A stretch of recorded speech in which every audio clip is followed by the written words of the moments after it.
Savitri silks చేనేత వస్త్రాల అద్భుత ప్రపంచం. సంప్రదాయం స్టైల్ ఒకే చోట.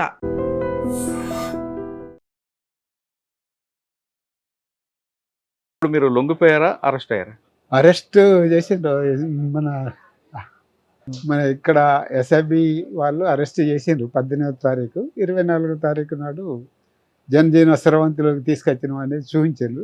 కానీ అరెస్ట్ చేసా కాదు, మీరే లొంగిపోయారని ముఖ్యమంత్రి గారు చెప్పారు, డీజీ గారు చెప్పారు. ఒకవేళ అరెస్ట్ చేస్తే మిమ్మల్ని జైలు పంపుతారు కానీ ఇలాగ బయటికి విడిచిపెట్టారు.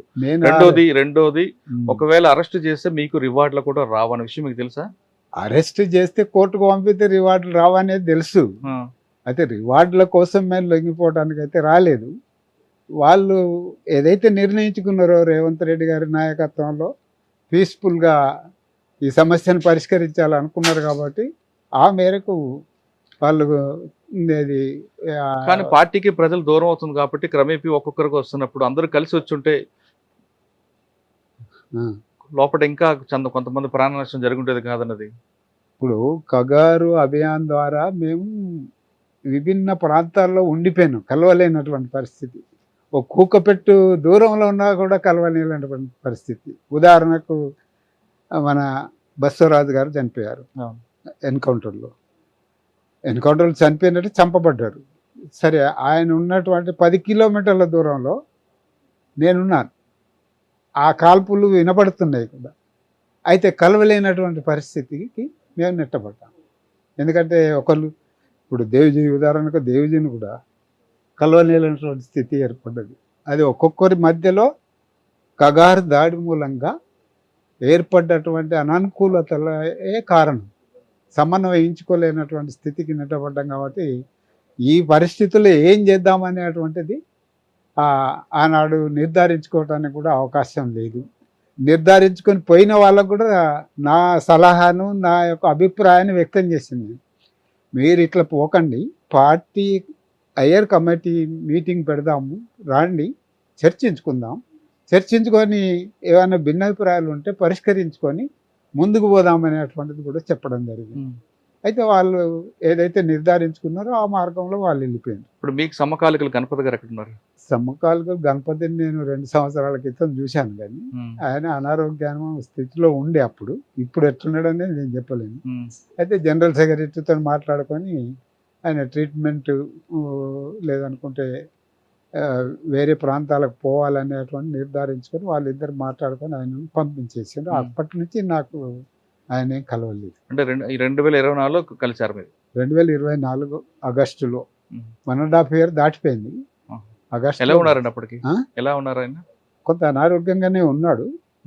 అది రెస్ట్ అవసరము. అక్కడ కగారు దాడులలో ఆయన అది నడవడం కూడా చాలా కష్టమైనటువంటి స్థితి ఉండే.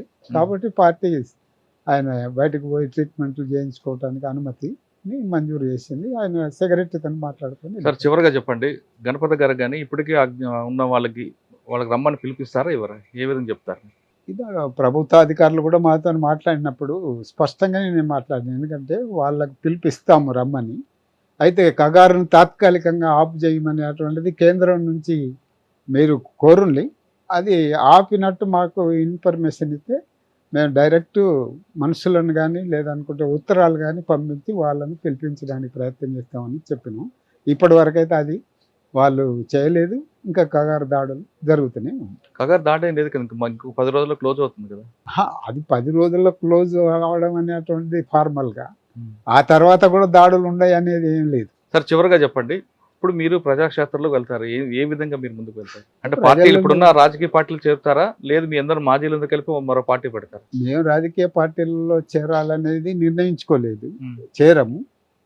ప్రజల సమస్యలపైన చట్ట పరిధిలో పనిచేయడానికి నిర్ణయించుకున్నాం. అదొకటి ప్రధానంగా మేము చేయాలనుకుంటున్నాం.